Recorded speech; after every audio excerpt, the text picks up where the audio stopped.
On power up, time is set from the NTP time server. When time setting is complete, the green LED turns off and the pink LED flashes. After a short delay, all gauges move to their home positions. The clock then waits for the select button to be pressed, then sets the hours and minutes.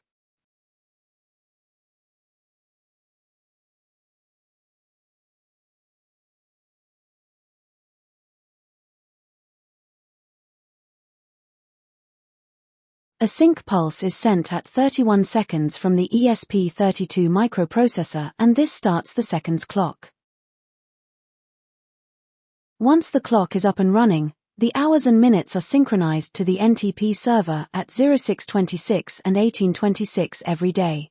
The seconds are synchronized to the ESP32 microprocessor every hour at 9 minutes and 30 seconds.